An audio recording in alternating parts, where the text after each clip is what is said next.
Oke, assalamualaikum warahmatullahi wabarakatuh. Bertemu lagi dengan saya dari Goda Gado Bang Upit. Pada sore hari ini, kesempatan hari ini, alhamdulillah saya sudah ditemenin sama orang yang hebat nih. Waduh, salah satu panutan saya nih. Wah, ngeri sama beliau nih, ngeri. Oke, langsung Om dengan siapa Om nih? Ini dia nih, kawan saya nih. Silakan Om, perkenalkan diri Om. Ya, halo semuanya, assalamualaikum warahmatullahi wabarakatuh. Waalaikumsalam warahmatullahi wabarakatuh. Saya Lilik dari Jambi. Wah. Saya yang kemarin sempat bikin heboh ya. Iya. Riding dari Indonesia ke Mekah. Betul. Nah, NMAX di belakang tuh, ada di belakang. Bikin heboh satu Ya. Indonesia tuh. Nah, alhamdulillah hari ini bisa bersama podcastnya Om Divo di Kalimantan. Siap. Beliau ini juga salah satu keajaiban dari perjalanan saya karena belum kenal siapapun waktu itu. Siap. Di Kalimantan, jadi dari Surabaya Siap. ke Banjarmasin, dari Banjarmasin diantar sama teman-teman. Nah, ditolong sama Om Dipo kemudian dibawa ke rumahnya. Alhamdulillah, Siap. walaupun belum bisa berjumpa secara fisik sepulang dari Mekah, saya bersyukur bisa berjumpa di podcast beliau. Saya selalu untuk nggak sadar keluarga ya. kita ketemu lo di Jogja. Itu oh iya maaf. Udah ketemu secara fisik di Jogja. Gini Om. Tapi belum ke rumahnya lagi. Betul, siap. Om Lilik, saya boleh tanya nggak Om? Siap. Sebenarnya Ya, Om, silakan. pada saat kemarin Om Lilik itu mengadakan journey ke Mekah, reading. Ya. Itu kan saya sempat dengar cerita Om Lilik tuh. Saya bilang gila sudah. Nah, apa yang jadi motivasi Om? Silakan Om. Iya. Motivasinya Om Lilik ya. Iya, jadi Red Formam itu energinya adalah cinta ya. Dorongnya itu adalah rindu. Siap. Jadi energi yang membuat saya ke sana itu adalah cinta saya, Balda juga kepada dua wanita terbaik, yaitu ibu saya dan ibu saya. Jadi saya kan ibunya Balda. Kemudian pendorong besarnya adalah kerinduan. Kerinduan apa? Kerinduan saya, ibu, istri, Balda, dan semua orang yang terakumulasi kemudian buat saya ke Mekah, yaitu kerinduan terhadap Allah Subhanahu wa taala, kerinduan terhadap Baitullah.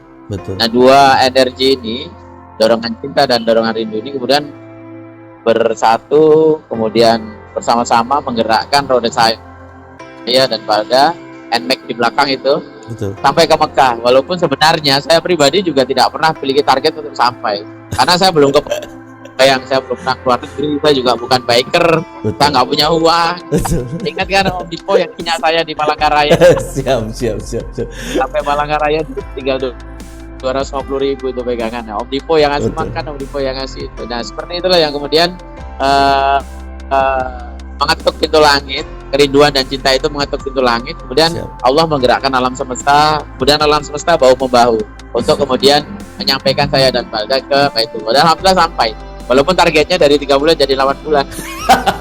Jadi motivasinya itu Om Dipo, cinta dan rindu. Betul. Makanya Om, banyak banyak orang berpikiran gila naik motor sama anak, ya kan? Sama waktu itu Balda masih balita kan Om? Ya, baru 4 tahun, belum 5 tahun ya. Betul. Makanya saya bilang sampai Om Lili pas di sini juga saya bilang gila lo Om, bilang mau ke Mekah badut tinggal 250.000. Iya. Alhamdulillah. Ya itulah mungkin karena yang bikin heboh itu kan karena Balda kan. Betul. Karena memang niat ya Om ya, kalau saya lihat sih ya. Ya, betul sekali ya. Betul. Sama lagi ditambah lagi kita berkomunitas, alhamdulillah di YNCI juga support ya Om ya. Alhamdulillah ya kawan-kawan semua. Alhamdulillah YNCI berikan jaringan yang luar biasa. Intinya yang pertama memang jaringan YNCI yang pertama menggerakkan itu semua. Betul. Kemudian ada satu figur ya Om Urip ya, dulu di YNCI juga. Betul. Nah, sekarang nggak lagi kan Om Urip Surabaya itu yang memberikan jaringan ke Malaysia, Brunei sampai ke Thailand kan. Betul. Sehingga terlepas dari itu sih sudah lancar ya, koneksi itu sambung menyambung aja. Betul. Sampai ke Mekah. Nah, Om, ada hal yang mengharukan nggak Om selama reading dari mulai Jambi Om ya sampai ke di Jambi. Gini deh, dibagi dua aja deh. Hal yang mengharukan di Indonesia dengan yang mengharukan yang pernah Om alami pada saat trading di luar negeri, Om. Nah, ayo. Kita dari lokal dulu, Om. Ya banyak hal ya, banyak sekali. Jadi setiap jengkal tanah yang saya lewati, setiap detik waktu yang saya lewati itu semuanya memiliki kesan dan keharuan yang luar biasa gitu kan. Karena setiap detiknya itu penuh dengan drama, penuh dengan intrik-intrik ya. Betul. Yang harus saya hadapi sama Balda, apalagi bawa Balda.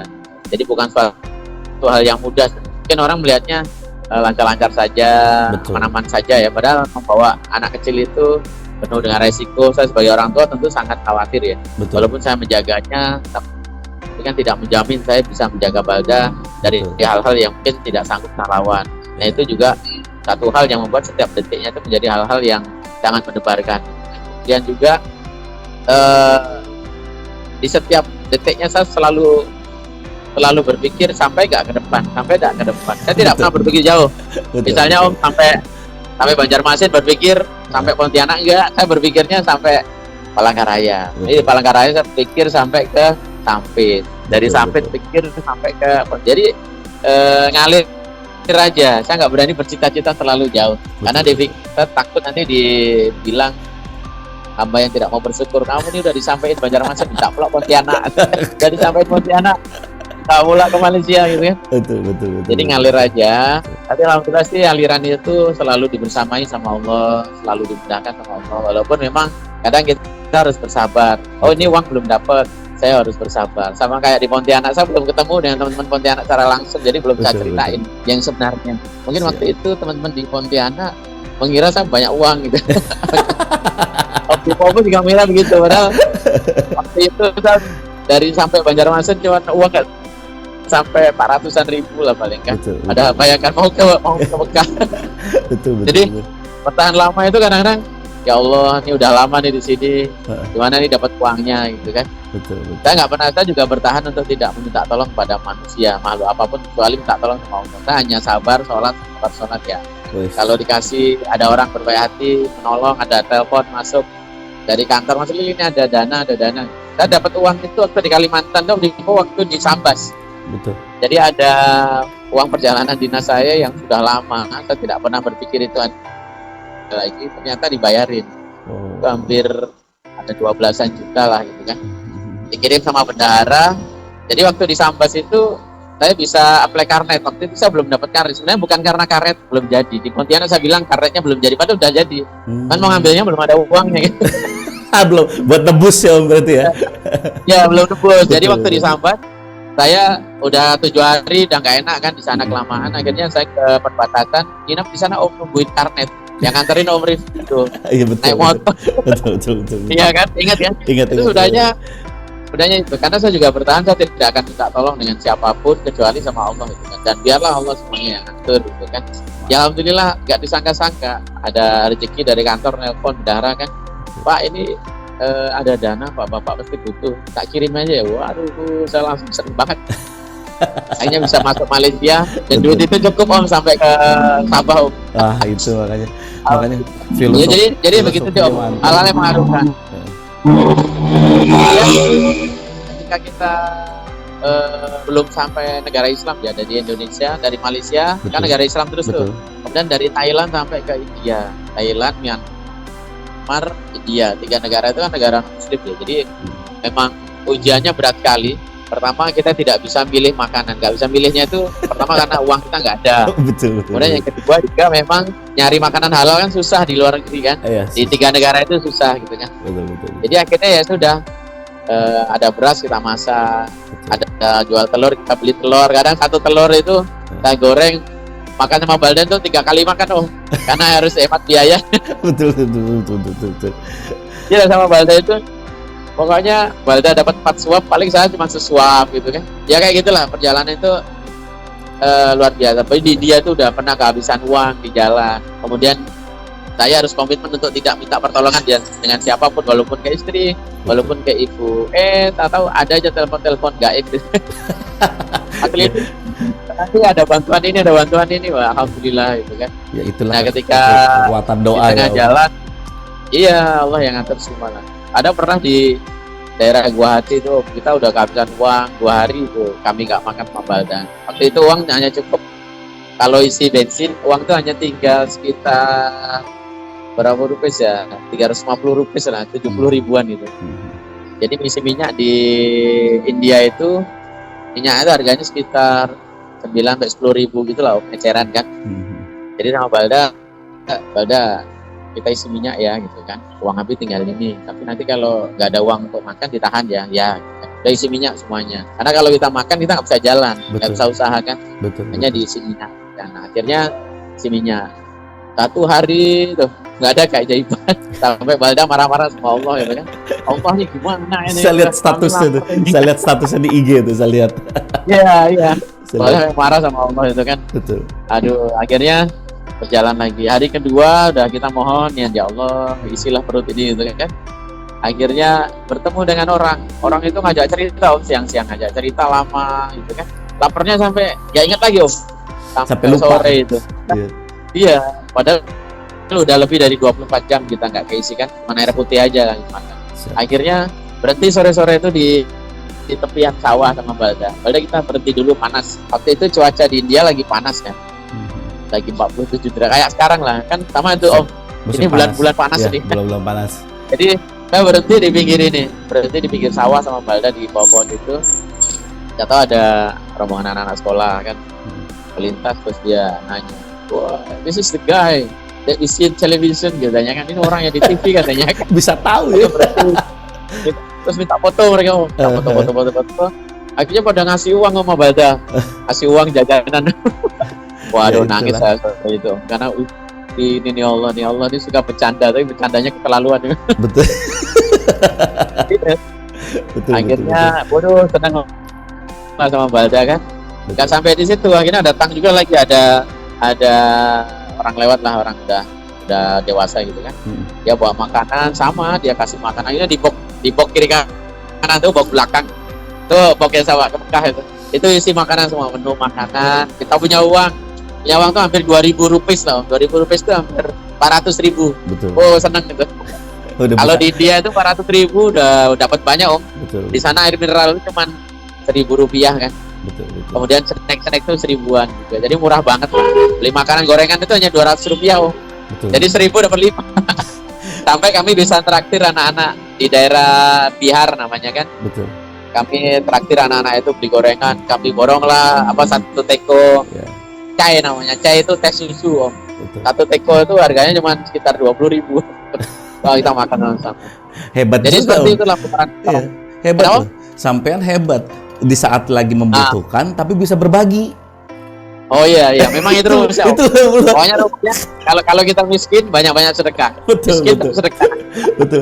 Ya, itu cara mencuri simpati Allah seperti itu. Betul. Makanya banyak hal-hal di luar kita di luar ekspektasi kita orang Iya. Banyak hal-hal yang ibaratnya memang benar-benar pertolongan Allah ya berarti ya. Iya. Itu. Tapi akhirnya lewat dari dia itu ya luar biasa lah Allah itu. Betul. Mungkin bilang begini, Allah mungkin bilang begini, udah Balda kan sampai India nih kamu udah susah, sekarang dari Pakistan nih kamu usaha bikin mudah. Semua orang akhirnya menawarkan bantuan karena udah banyak orang tahu ya. Sudah booming ya waktu itu. Ya. Sudah viral. Banyak bupati yang bilang repot dan batu, ada gubernur, ada kapolda.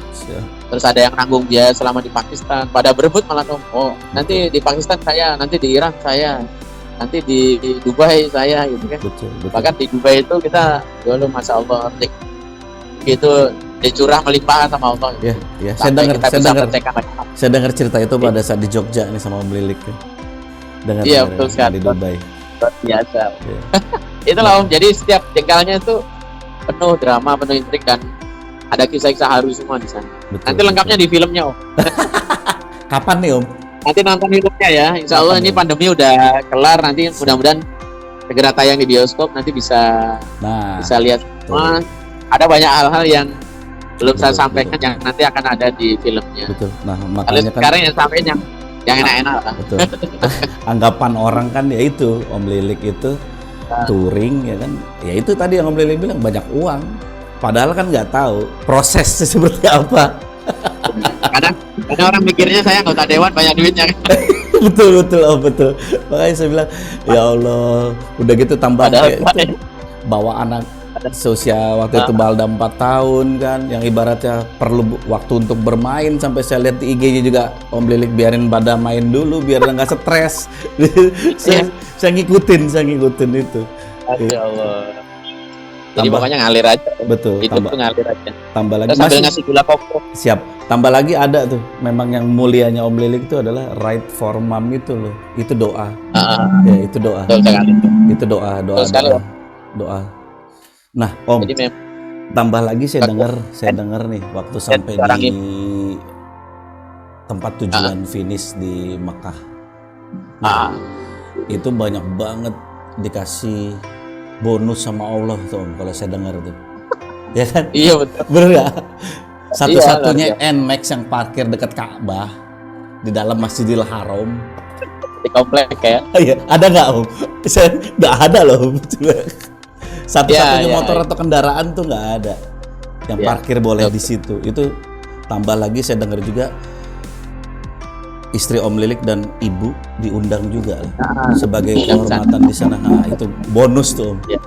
Perjalanan 6 bulan perjalanan bonus langsung tanpa Om Lilik tahu kalau waktu itu tuh. Kalau saya lihat tuh, saya dengar Om Lilik nggak tahu atau mereka sampai di Mekah kan. Balda yang nggak tahu. Balda yang nggak tahu ya. Itu. Nah itu. Ya Balda nggak tahu kalau ada uminya sama mbahnya kan. Nah itu makanya setiap perjalanan ngeri sedap tuh. Nah terus makanya Om diperaya kapan? Ya insya Allah Om, saya masih jadi kuli Om. Nanti insya Allah kalau ada waktunya pasti ikut Om Lilik lah.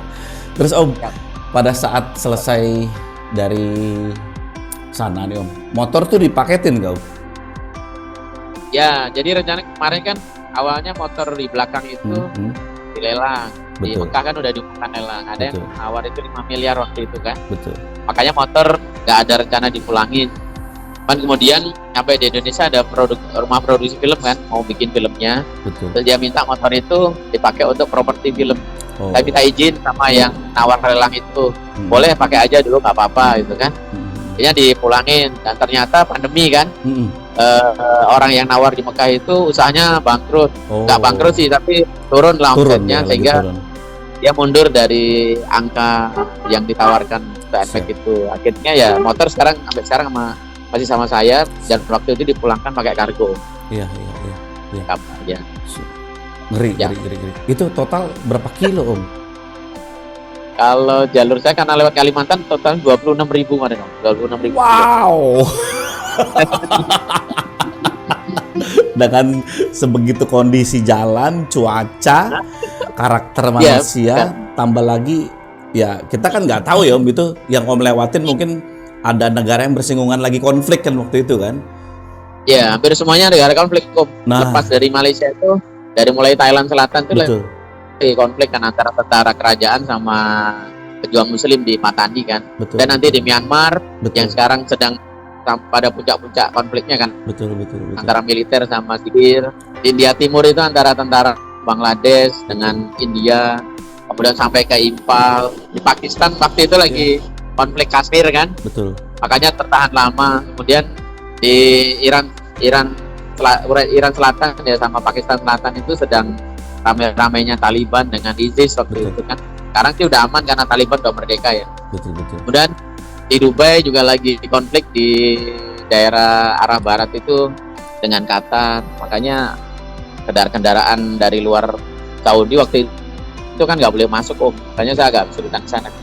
Dan di Saudi juga lagi konflik waktu itu dengan Syiah Yaman kan, Syiah Houthi itu dari Yaman. Makanya waktu di Riyadh 2 minggu setelah di Riyadh kan itu ada rudal yang masuk ke Riyadh itu yang kena deket KBR. Semuanya konflik Om, selain Indonesia sama Malaysia negara damai. Siap. Nah Om, kalau pada saat itu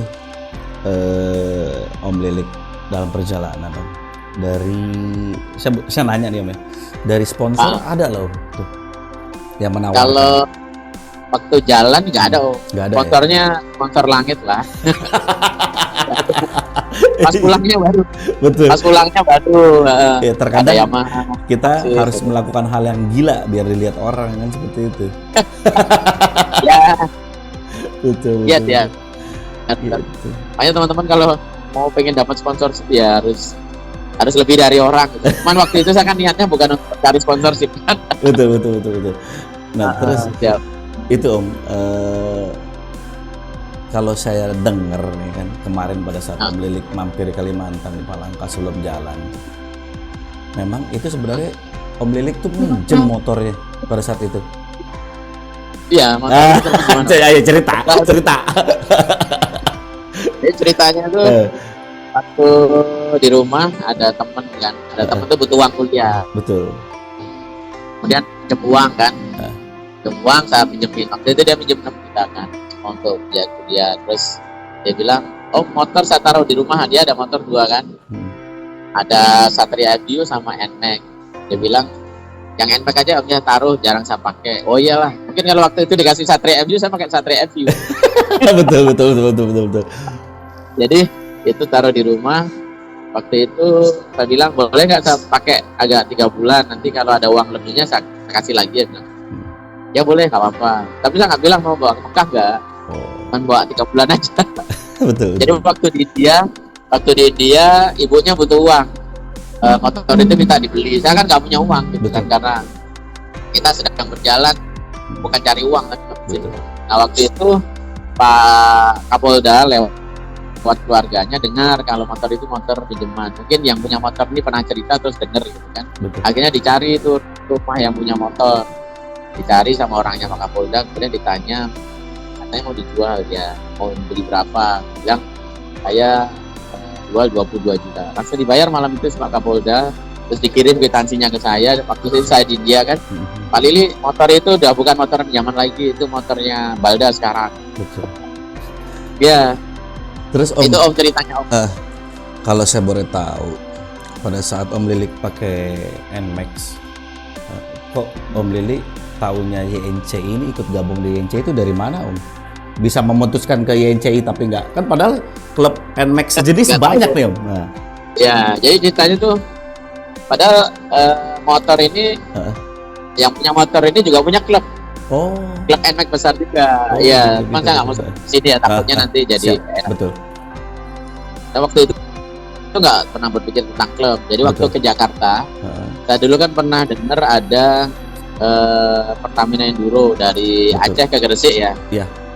Itu kan tokonya Om Stephen, ada. Kemudian kita udah browsing sih para biker-biker yang sudah pernah keluar negeri gitu kan. Betul. Nah kemudian kita hubungin, belum ada yang balesin waktu itu. Hubungi Om Stephen, Om Gun, Om JJ, belum ada yang balesin. Nah pas di Jakarta tuh kita lihat di tim Pertamina Enduro Om Stephen tuh ada nama Om Yudi. Ini saya japri, Om Yudi bisa nggak hubungan saya dengan Om Stephen atau Om Gun gitu kan. Oh bisa, dengan Om Gun aja, kamu ke rumah aja katanya kan. Betul. Terus saya ke rumah Om Yudi, saya belum kenal. Ke rumah Om Yudi, terus di situ ya tanya-tanya kan mau ke Mekah. Mungkin pikirannya ini orang stres kali ya gitu kan. betul. Kan saya mau ke Mekah, katanya pakai motor NMAX lagi gitu kan. Terus dia bilang, saya juga klub NMAX nih, kalau mau gabung gak apa nanti biar dibantu teman-teman gitu kan. Akhirnya saya gabung Pak ya. Ditelepon sama ketua chapter Merangin kan. Betul. Jadi saya belum kenal sama ketua chapter Merangin, sepanjang jalan Mekah pulang baru kenalan sama Haji Jody kan. Iya. Jadi masuk, kemudian sama Om Yudi ya dibantu banyak si alat-alat kan. Betul. Alat-alat kayak apa, gendongan Balda, kemudian dikasih apa tas gitu kan, segala macam lah banyak dia kasih kan. Dan saya terus kasih stiker. Nah kemudian diumumkan di grup YNCI. Nah disitulah kemudian banyak teman-teman yang bantu di sepanjang jalan kan, dari mulai Solo, kemudian Surabaya, kemudian Banjarmasin, Tom Dipo, Sampit. Nah itulah kemudian jaringan itu terkoneksi. Nah, itu awal masa di YNCI. Nggak sengaja sih, tapi nyaman. Alhamdulillah. Nah Om, nih kita balik ke NMAX. Om kan udah berapa tadi? 26.000 ya Om? Iya, 20.000 kemana waktu ke sana Om. Nah, selama Om make NMAX, ada nggak hal-hal yang kayak trouble atau apa? Nyusahin nggak sih intinya? Nyusahin nggak sih nih Om NMAX dibuat touring jauh gitu?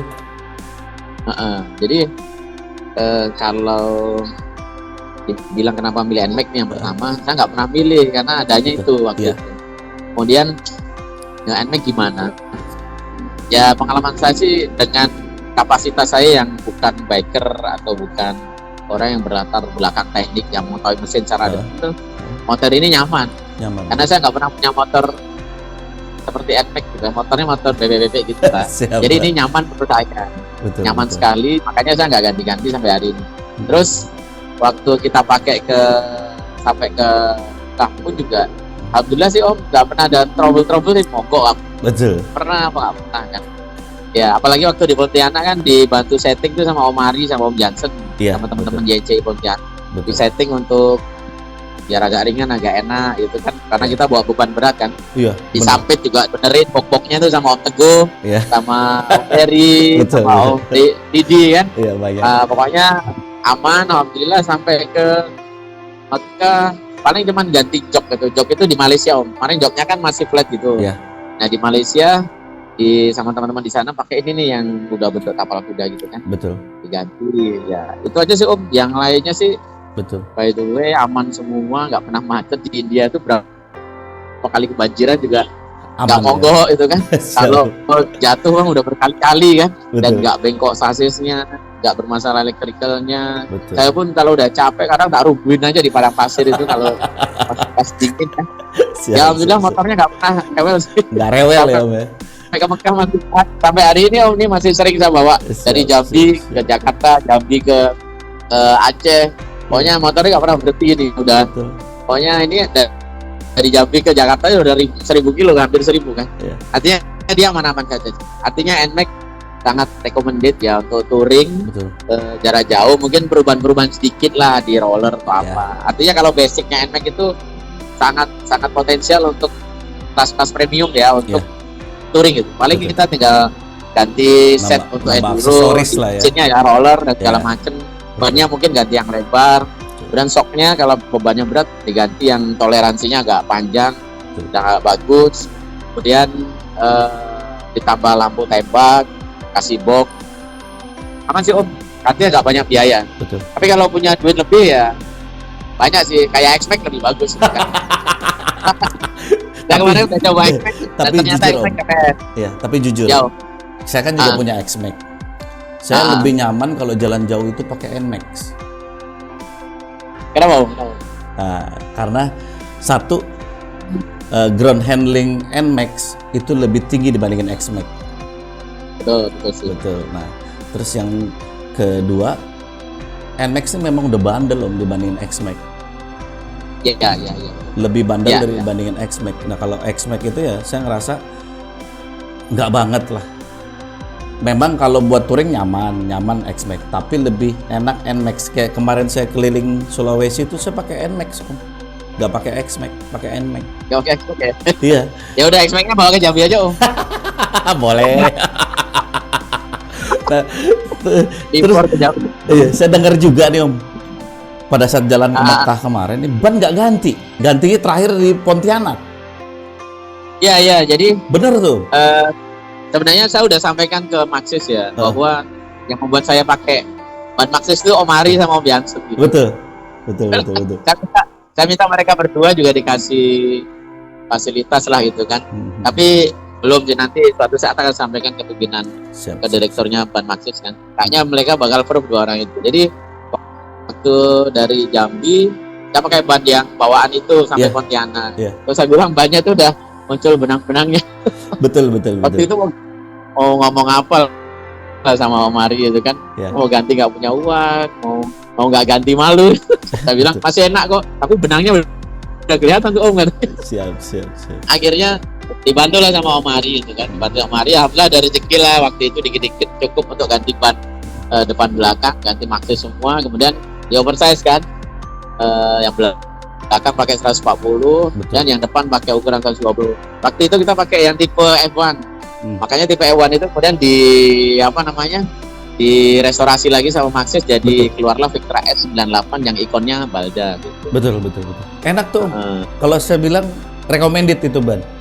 Iya. Dan memang itu ban terbaik sih yang Iya. bisa bisa kita manuver di segala medan, mau kering mau basah. Betul. Untuk Matic kelas Nmax. Bahkan untuk X-Pack pun juga Maxxis lebih nyaman. Betul. Ya setelah dengan kalau saya bilang sih dia nih adiknya BS Om, setelah BS. Ya bisa jadi begitu. Ya, soalnya saya pernah coba BS dan Maxxis itu sama, enak lengket. Jelas lebih murah kalau Maxxis ya. Itu. Murah dan nyaman ya. Betul. Kalau mahal mah nyaman Om. Betul. Di mana-mana begitu. tapi sekelas Maxxis kalau saya lihat memang nih kita bawa brand ya. Itu memang nilon sih Om, nilon enaknya di nilon sama kayak BS. Jadi begitu misal jadi kalau nilon itu kan lenturnya enak Om. Dibandingin yang ban kawat. Iya, dia rata-rata kalau Maxxis dia pakai pertama itu strukturnya nilon kan, yang kedua dia pakai dual kompon kan. Pakai soft medium. Betul. Jadi dribblingnya itu bagus kalau di tikungan. Paling enak untuk nikung itu ya Maxxis Om. Tapi enakan aspal Indonesia kan aspal sono Om. Iya, gimana Om? Enakan aspal di Indonesia apa di aspal sono Om yang buat tikung? Kalau aspal ya paling bagus itu di Iran. Iran itu aspalnya paling keren, paling bagus. Kemudian Dubai itu Saudi. Betul. Baru Thailand, Malaysia itu sekelas lah. Tapi sebenarnya yang lebih bagus Timor Leste Om. Timor Leste itu bikinan Australia bagus sekali. Ya. Oh gitu. Nah, Indonesia kalah kalau ini. Betul. Saya dengar lagi kemarin kan abis dari Mekah nih, jalan lagi nih ke Timor Leste nih Om. Nah, tujuannya apa nih Om? Kemarin ke Mekah kan Ride for Mom. Nah, kemarin sampai ke border Timor Leste, maksud tujuannya apa lagi nih Om? Itu judulnya kemarin Ride to East, yang membangun cinta di Timur Nusantara. Jadi ceritanya itu waktu di India kita tanggal 20-an Agustus ya Pak Habibie kan meninggal tuh. Betul. Pas saya di New Delhi itu. Jadi pas di New Delhi itu saya ikut mempersiapkan acara kenegaraan di sana kan, untuk biasa kalau ada tokoh bangsa meninggal itu di setiap kedutaan di negara luar, di luar negeri itu, di KBRI Indonesia itu ada seremonial macam seremonial duka gitu lah gitu kan. Nah itu kita ikut siapin. Nah ada beberapa video yang saya lihat di situ, salah satunya video seorang laki-laki tua, pakai kaos gitu, jenguk Pak Habibie. Orang ini kok mesra banget nih, siapa? Pak Habibie sakit kan. Betul. Jadi kemudian saya browsing, ternyata Sanana Wismau. Nah saya browsing lagi, saya nggak kenal Sanana itu siapa gitu. Betul. Oh ini musuh karena Indonesia anggapnya musuh lah gitu. Betul. Tapi kok baik gitu kan, baik banget. Kemudian kok orangnya, saya termasuk orang yang paling suka membaca gestur Om. Jadi melihat mukanya Pak Sanana itu, saya pikir ini bukan orang biasa gitu. Akhirnya mulai dari situ saya berpikir, berniat pulang dari Mekah saya harus temui orang itu. Saya harus belajar cinta dengan orang itu gitu kan. Betul. Makanya pulang dari Mekah itu saya langsung panjang jalan pun sambil riset sih. Timor Leste itu negara di mana, lewatnya mana-mana gitu kan. Betul. Nah pulang dari Mekah saya langsung bikin plan aturan bulan Juli itu. Nah pulang kan sampai rumah Maret Om. Betul. Dari Mekah sampai Jakarta Januari, cuman berjalan dari Surabaya jalan darat ke Jambi itu, karena mampir-mampir sampai Jambi Maret. Bikin rencana Juli gagal karena pandemi kan. Kemudian September gagal lagi karena Kementerian Luar Negeri dan semua bilang nggak bisa masuk. Akhirnya bulan Oktober saya nekat Om. Tanggal 28 saya berangkat. Betul. Semua orang bilang nggak bisa masuk. Bahkan Lili nanti harus di swab, harus di PCR. Saya lihat sampean sempat diisolasi kan di perbatasan kalau nggak salah. Ya, di Timor Leste diisolasi 16 hari. Saya itu begitu Om. Saya kalau udah jalan, asal ada peluang, saya akan jalani. Seberapa pun beratnya, seberapa pun mahalnya. Betul. Karena Tuhan kaya kan. Saya nggak punya uang, cuman Allah itu kaya. Nanti masa dibantu. Jadi akhirnya berangkat, mampir dengan beberapa teman ke orang Kemenlu kan. Dia bilang nggak bisa Mas. Oh ya jalan. Nanya-nanya teman-teman nggak bisa juga. Tanya beberapa biker di perbatasan juga bilang nggak bisa juga katanya kan. Betul. Mas Lili tunda aja tuh. Oh nggak bisa. Kalau udah rindu harus jalan. Betul. Jalan akhirnya sampai ke Atambua. Ya Atambua juga semuanya bilang, sampai orang KBRI juga bilang nggak bisa masuk. Jadi saya bilang, oh iyalah, saya tunggu di sini sampai batas kemampuan saya menunggu Betul. habis. Dan akhirnya Diuji lagi kesabaran ya, 16 hari ya. Iya, iya. Itu belum masuk, masih Belum di masuk atap gua ya? itu udah 10 hari. Oh, 10 hari. Udah 10 hari di atap gua. Waktu itu apa yang bisa saya lakukan? Karena masuk nggak bisa, Om. Betul. Akhirnya saya coba-coba. Ini bentuk dari ini, saya tukerin dolar karena Timor Leste kan pakai dolar kan. Akhirnya saya tukar dolar, nah ternyata yang bisnis tukar menukar rupiah ke dolar itu namanya Eti, dia kerja di Konsulat Jenderal Indonesia Timor Leste di Atambua, kemudian disambungkan dengan konsulat di Kupang. Akhirnya saya temui, ternyata konsulat itu orang dekatnya Pak Sanana. Kemudian dia langsung telepon ke orang dekatnya Pak Sanana, saya suruh berkirim surat. Ini saya kirim surat Om beliau. Akhirnya ya alhamdulillah saya harus dapat izin dari Kementerian Luar Negeri, Kementerian Dalam Negeri, dan Kementerian Kesehatan Timor Leste. Saya kirim surat pagi, besoknya langsung keluar surat bahwa saya diizinkan masuk. Nah, akhirnya saya masuk, dan pas masuk itu saya udah kebayang kalau isolasi mandiri itu kata orang KBRI 1 hari 1 orang itu sekitar 100 US dollar kan. Oh. Jadi kalau sama Banda 200 US dollar, 2.800.000 sehari, 16 hari. Bayangin kan hampir 40. Saya bilang waktu itu uang di kantong saya nggak sampai 2 juta lah. Betul. Jadi kalau udah habis untuk nunggu di Atambua kan, akhirnya ya udah. Cuman waktu itu kan ada beberapa sponsor yang bantu-bantu terus. Siap. Jadi sampai di perbatasan, saya juga bingung. Ditanya sama orang sana, kamu mau isolasi di mana? Itu kan udah booking hotel belum? Terus kamu dari sini ke sana harus jemput sama polisi kamu yang fasilitasi itu kan? Ya, saya coba telepon, padahal nggak ada yang saya telepon, orang saya nggak kenal. Jadi duduk aja di situ Om, duduk di pinggiran di border itu, di kantor imigrasinya Timor Leste, ada dokter yang nyamperin kan. Kamu bagaimana Bapak itu kan, pakai bahasa Inggris dia, mana Pak, mau ke sana atau ke sini? Kami udah mau pulang, kami udah lapar gitu kan. Dan kayak emosi saya bilang juga, saya juga lapar, ini anak saya juga lapar. Kalau mati nanti anak saya duluan daripada kamu. Betul. Kamu jangan marah-marah aja, kasih kita terusi gitu kan. Habis dia pergi, ngobrol dengan tentara, ngobrol dengan itu, balik lagi. Pak gini aja lah, Bapak isolasi di situ aja. Dan di sebelah itu ada camp isolasi gratis, tapi itu untuk warga Timor Leste kan. Betul. Akhirnya saya dibawa ke situ sambil nunggu polisi dan booking hotel. Padahal saya nggak punya kenalan polisi dan nggak punya betul. Akhirnya di situ dan nggak ditanya-tanya lagi, kamu isolasi di sini aja lah ya, nggak usah Timor Leste ya. Akhirnya isolasi itu 16 hari gratis Om, nggak bayar. Dan kami isolasinya di Timor Leste bagus sekali ya. Betul. Kita salut Timor Leste karena pelayanannya luar biasa, standar isolasinya ya ini jujur saya bilang jauh lah dibanding dengan yang dilakukan di Indonesia gitu. Betul. Nah dari situ saya diterima. Sampai ketemu Pak Sanana berapa hari itu? Bisa langsung ketemu atau gimana dulu prosesnya Om? Setelah isolasi kan 16 hari, habis itu masuk ke Dili. Di Dili minta jadwal untuk Pak Sanana. Alhamdulillah sekitar 2 atau 3 hari lah Om, dibantu biker sana kan ada Om Boy Sabah, ada Pak Dr. Syaf dan kawan-kawan, ada beberapa menteri juga, ada Pak Menteri Sosialnya Timor Leste juga biker kan, juga bantu. Alhamdulillah lah. Awalnya kita dikasih jadwal tanggal 9 Januari 2021. Waktu itu pagi hanya dikasih jadwal 20 menit. Nah waktu itu hampir batal karena Pak Sanana tanggal 9 itu harus ke Amerika.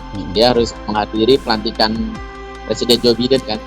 Tapi qadarullah nggak jadi karena parlemen diserang sama pendemo kan waktu itu. Waktu itu ramai. Sehingga pelantikan ditunda. Jadi mungkin itu takdir supaya saya bisa ketemu sana. Sampai melibatkan Amerika. Gila ditunda dan bisa ketemu tanggal 9 itu 9 Januari kan. Saya keluar dari Timor Leste itu tanggal 18, pas 1 bulan. Terus ditanya nggak Om sama mereka, ngapain sih mau ketemu Pak Sanana? Ya, saya kirim surat Om. Saya kirim surat ke Pak Sanana dan Pak Sanana paham dengan surat saya. Akhirnya yang seharusnya jadwalnya cuma 20 menit itu jadi dari pagi jam 8 itu sampai jam 12 siang.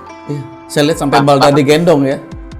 Ya, digendong tidur di di pangkuannya sana, dan beliau orang yang sangat luar biasa. Betul. Apa bang? Dan seharusnya Indonesia tidak pernah memberikan status kontak atau apa kepada beliau. Beliau orang yang sangat bersih. Betul. Mungkin harus dianalisa lagi tuh. Jadi rehabilitasi namanya. Betul. Nah Om, dari perjalanan gila nih saya bilang nih, yang Om lakuin nih sepanjang sekarang sampai dengan detik ini, kesimpulannya apa Om? Kesimpulannya ya semua orang harus punya cinta Om. Semuanya harus punya cinta dan dia harus menjadi duta cinta. Hanya di mana tempat mereka harus selalu menjadi medium lah untuk cinta. Betul. Menyebar kemana-mana sehingga dunianya akan damai. Betul. Wow. Seperti itu. Kalau kesimpulannya, makanya sekarang saya setiap berjalan ya isinya membawa cinta itu. Ini ngeri nih kalau maknanya yang terkandung nih, ngeri nih di dalam. Ngomongnya simpel cinta, tapi yang tersiratnya nih wah ngeri banget. Pokoknya dunia ini harus damai lah intinya. Betul. Nah Om, ya saya awalnya cuma pergi karena tujuan pribadi ya, untuk ibu dan istri kan. Tapi ternyata Allah memberikan beban yang tidak berat, yang tidak ringan, yaitu kamu jadi duta cinta sekarang. Dan alhamdulillah karena kan Allah kamu jadi duta cinta. Merestui kan Om, Allah itu secara tidak langsung merestui perjalanan yang Om Lili lakuin. Ya alhamdulillah lah Om, ada aja jalannya untuk bisa apa ya, niat itu tercapai lah gitu. Betul. Apalagi yang Timor Leste kemarin bisa dibilang juga sebuah misi yang impossible sih sebenarnya. Sampai orang KBRI di Dili itu juga heran, Pak Dubes kan kok kamu bisa masuk. Iya, selama pandemi itu lagi booming pandemi kan. Iya, orang itu nggak bisa masuk. Betul. Waktu itu banyak yang mau ke sana dan yang bisa masuk cuma saya sama Balda. Nah itulah, kalau jalan tidak ada niat satu apapun, tidak ada tujuan satu apapun. Seperti ini Om, tidak berharap sesuatu apapun lah, tidak kepengen dilihat sebagai, kan ada tuh banyak tuh kan pengennya dilihat, kan? Jadi gue udah kemana nih, gue udah kesini. Tapi kalau saya lihat dari Om Lili ini low profile banget gitu loh, nggak seperti itu. Saya nggak pernah sebutkan itu. Nanti dulu Om. Betul. Nah itu makanya yang, nah Om, ini saya tanya lagi Om, kenapa harus dengan Balda? Balda itu penjaga. Gitu. Jadi saya itu yang jaga Balda sebenarnya, bukan saya jaga Balda. Saya ngasuh ya. Iya betul. Tapi kalau yang jaga itu sebenarnya Balda. Iya. Jadi Balda itu kadang saya lemah itu kan, lihat Balda misalnya. Iya. Ibadah aja lah tentang sholat. Saya selalu kalau untuk Balda nggak mau dia telat, walaupun saya mungkin telat gitu kan. Betul. Balda nggak pernah protes, tapi kok nggak sholat gitu. Jadi kalau saya ngingetin Balda, tentu ngingetin diri sendiri. Balda waktunya sholat, ambil wudhu. Nanti saya akan ambil wudhu juga. Mungkin kalau nggak ada Balda, nanti dulu lah sholatnya gitu kan. Iya. Pokoknya kalau saya brengsek, jangan anak saya brengsek lah gitu. Nah, akhirnya saya ikut nggak brengsek gitu. Betul. Filosofinya bagus. Iya. Balda ngaji. Saya harus ngaji juga dong. Kalau udah nanti diprotes sama anak-anaknya. Nah itu penjaga dari kan kita jauh nih dari istri. Betul. Tentu di jalan tuh ketemu dengan banyak yang bening-bening ya. Nah kalau ada Balda kan udah punya anak nih, nggak boleh macam-macam. Jadi dia penjaga saya Om, jaga saya sekaligus tukang doa lah, tukang marahin Allah lah. Balda, kok kita begini? Nah, mulai itu dia marah. Betul. Kalau saya marah sama Allah, dicita sama Allah. Nah Om, balik lagi ke masalah film nih Om, yang Ride to Mom ya. Ride for Mom. Iya, jadi kita lagi bikin 2 film, 3 sih Om. Ada Ride for Mom yang ke Mekah, ada Ride to East yang ke Timor Leste. Terus kemarin kan saya keliling 11 masjid tua itu juga difilmkan. Betul. Yang di Jambi itu. Jadi yang pertama nanti Ride for Mom ya. Betul. Kapan nih Om rilis Om? Mungkin dalam waktu dekat Om. Karena pandemi udah oke, dan kemarin ada satu film yang sudah booming itu yang Desa Penari ya, itu 2 minggu udah 7 juta penonton. Betul. Kita juga mudah-mudahan nanti akan mengikuti jejak suksesnya Desa Penari. Harus bantuannya Om Dipo nanti ya. Siap. Kalimantan ya. Harus pasti karena dari awal kalau saya sendiri ya Om ya, Dan kawan-kawan YNC kan sudah komit Om. Waktu itu sempat kita ada merchandise yang Om Lilik buat kan kita support gitu kan. Iya, yang Ratu Is ya. Iya, kayaknya semuanya akan ya ini nunggu ini nih. Makanya saya berhubung dengan Om Lilik sekarang. Saya pengen nanya sebenarnya jadi kah tuh film itu loh Om?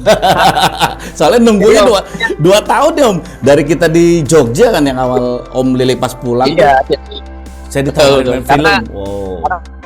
Karena memang dunia perfilman sedang hibernate ya karena pandemi. Betul. Kayaknya udah mulai bagus lah, apalagi Pak Jokowi kemarin udah bilang nggak perlu pakai masker lagi di area publik, jadi ini tanda-tanda baik. Nah ini saya juga ke Jakarta ingin meminta kejelasan kan. Betul. So, ingin duduk bareng lagi lah sama PH Film Right Formam yang ke Mekah ataupun Right to East yang ke Timor Leste. Ayo bergerak. Dan saya yakin Om, ini kan true story Om. Benar dong, cerita yang sebenarnya true story, apalagi mengandung filosofi yang luar biasa nih Om.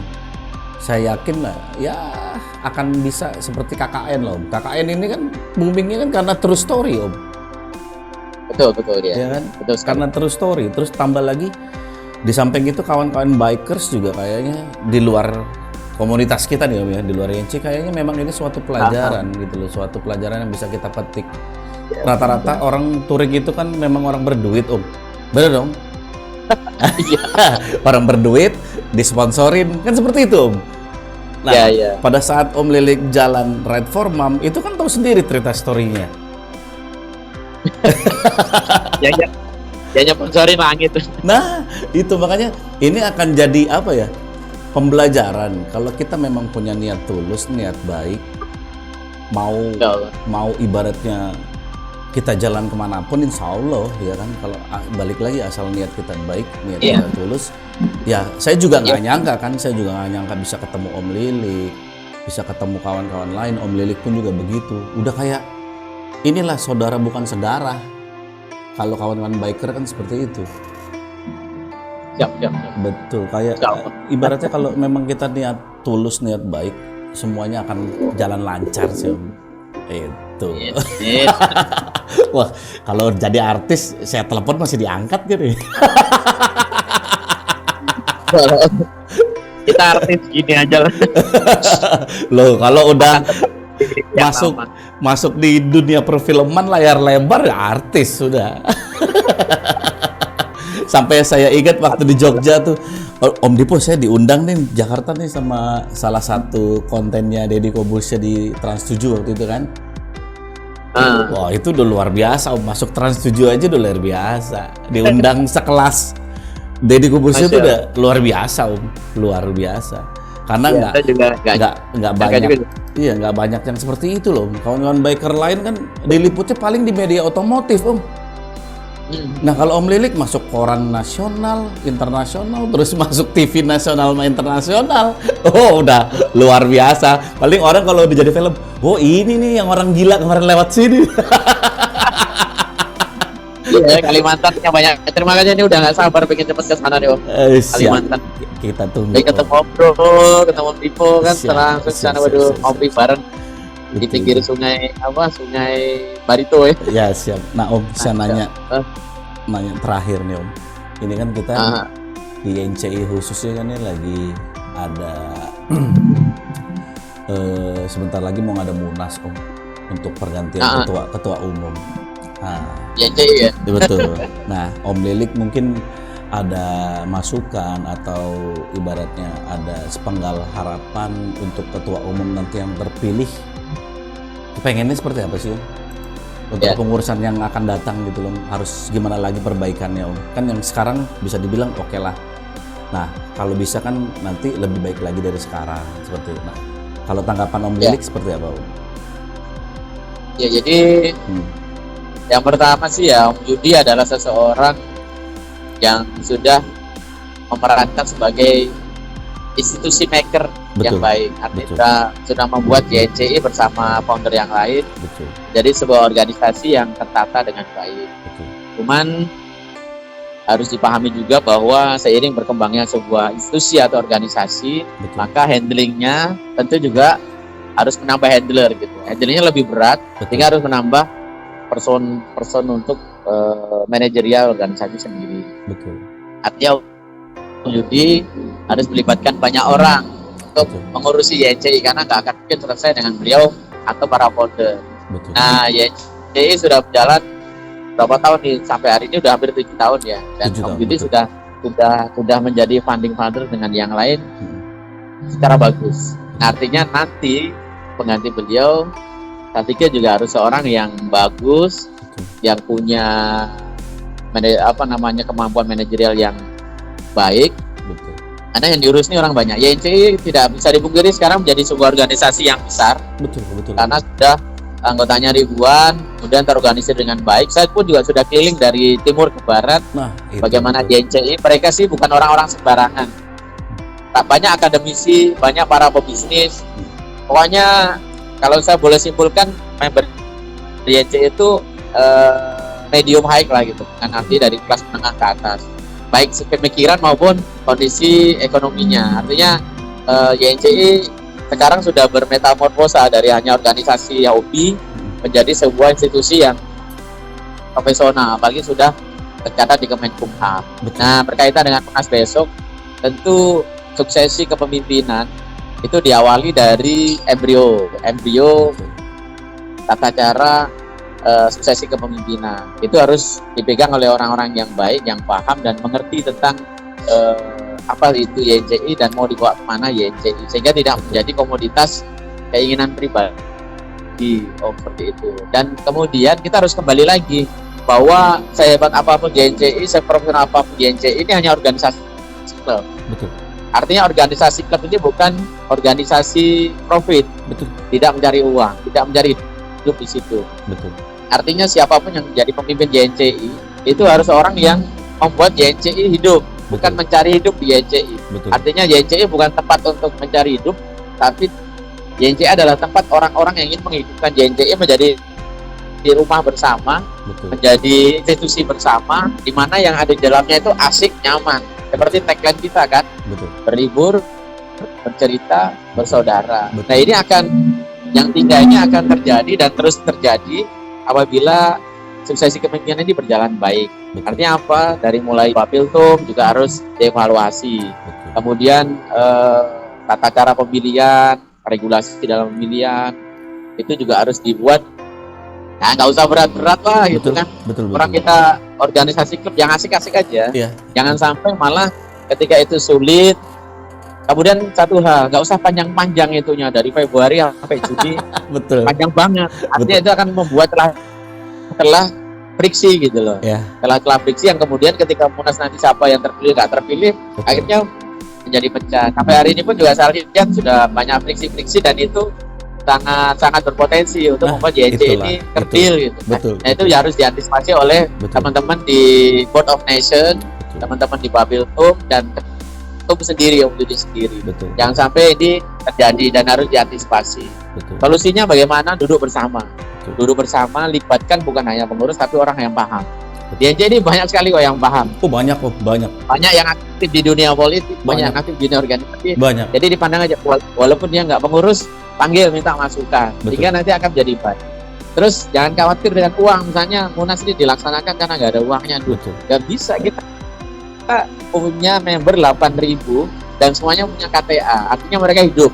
Kita iuran 10.000 saja udah dapat 80 juta. Ya kan Om? Betul. Iuran 100.000 itu udah dapat berapa coba? Udah banyak sekali. Banyak Om. Iya, artinya udah 800 juta terkumpul dan saya mau misalnya ayo 100.000 untuk Munas, udah terkumpul 800 juta loh. Dan itu cukup untuk membiayai hotel, makan, minum dan sebagainya. Artinya jangan ada alasan Munas tertunda gara-gara nggak ada sponsor atau apa. Kita nggak butuh sponsor di YNCI. Artinya duduk aja bersama. Saya sebenarnya mencermati juga konflik yang terjadi antara Bapiltum, para calon dan Om Yudi sendiri sebagai pengurus lama dan BON ya pada umumnya. Saya tidak mau ikut campur kalau tidak diminta. Saya selalu gitu Om. Kalau saya tidak diminta maka saya tidak akan intervensi dan campur di urusan orang. Tapi ketika saya dimintain tolong ya saya akan sampaikan seobjektif mungkin dan saya tidak akan memberikan statement yang subjektif lah. Betul. Intinya hari ini YNCI besar dan akan terus besar insya Allah. Saya pun juga akan komitmen ya. Ini saya Lilik Gunawan di podcastnya Om Dipo, komitmen saya akan tetap di YNCI. Siap. Di YNCI asal ada 2 nih syaratnya. Wah, apa tuh? Saya tidak dikeluarkan dari YNCI dan YNCI tidak bubar. Saya akan tetap. Betul. Iya. Kalau dikeluarin ya gimana? Saya kan anggota member. Betul. Kalau YNCI bubar tentu saya nggak ada di sana. Iya. Artinya itu sih Om. Dan insya Allah saya akan selalu hadir untuk YNCI, selalu menguatkan YNCI. Walaupun mungkin saya jarang menyebut YNCI di mana-mana, tapi saya YNCI insya Allah. Betul. Karena YNCI salah satu keajaiban bagi saya ketika saya berjalan ke Mekah. Dan Om Yudi pun juga salah satu person yang menjadi keajaiban awal dari Redmond. Betul. Merinding saya, Om. Baik dan bu. Merinding dia, sumpah. Personal atau institusi itu semuanya Betul. semuanya adalah Ya. kita lihat dari banyak sudut lah kalau berpikir insya Allah Karena semuanya akan baik. Dari baiknya buang kejelekannya gitu. Nobody's perfect kan, Om. Ya, nobody perfect. Dan saya manusia, pun banyak lemah. Ya, dari awal hakikat seorang manusia itu kan selalu dibantu, Om. Dari mulai proses lahir sampai proses meninggal kan butuh bantuan orang, Om. Orang ya. Makanya itu manusia namanya makhluk sosial. Iya. Makanya Allah selalu begitu kan. Tuhan itu selalu bilang kesolehan itu bukan kesalahan pribadi saja, tapi juga kesalahan sosial. Waduh, sumpah nih. Ini podcast saya sama podcast terbaik saya sama orang yang terbaik nih. Sumpah. Kata-katanya itu mengandung filosofinya banyak banget, sumpah. Tipe yang tuh. Oh, enggak, Om, sama Om. Kita sama-sama masih belajar, Om. Masih belajar karena tidak ya, saya tidak anti kritik, tidak anti apapun. Kalau memang ada masukan, ada saran yang lebih baik, pasti akan kita lakukan seperti itu. Dan memang kalau saya bilang ya, Om, ya saya cuma miris, Om, miris ngelihat kawan-kawan saya sekarang di YNCI itu sudah mulai yang katanya saudara, ya kan, Om? Katanya saudara. Katanya niat baik untuk masuk di YNCI pada saat itu adalah untuk mencari saudara dan silaturahim. Nah, pada saat ada masalah yang timbul jadi saling serang. Wah, tambah lagi jadi omongan, aduh, saya bilang ambisi apa sih saya bilang, aduh, jadi seorang pemimpin itu bukannya enak, Om, amanah ini, Om. Kalau salah sedikit aja, ngeri, Om. Masalahnya ya itu banyak kepala. Ya, rambut boleh sama hitam, tapi isi kepala kita kan nggak tahu. Sekali. Seperti itu. Intinya kita harus maklumi sih, Om, karena YNCI ini kan, itu tadi saya bilang, sebesar apapun YNCI ini klub hobi. Jadi tidak pernah ada sistem seleksi untuk jadi member. Paling hanya sekedar komitmen aja. Di ospek lah gitu kan. Di prospek. Tapi itu kan ya di prospek kan artinya itu kan bukan sebuah sistem filtrasi yang profesional. Betul. Seneng aja gitu kan, asik-asikan aja, dan prospek asik-asikan. Kalau memang kita mau YNCI bagus, tapi ini kan nggak mungkin karena ini klub hobi kan. Oh, misalnya masuk minimal S1 misalnya kan, harusnya ya gitu kan.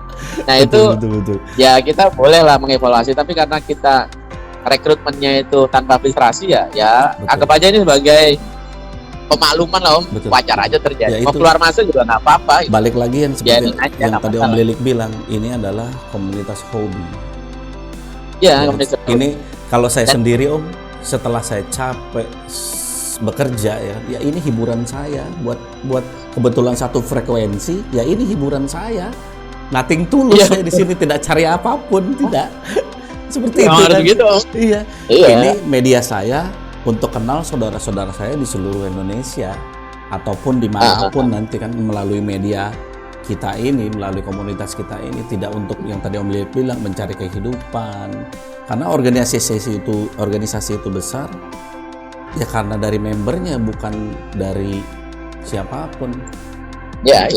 Itu kalau pokoknya YNCI harus jadi tempat kita berbahagia. Itu berlibur, bercerita, bersaudara, Om.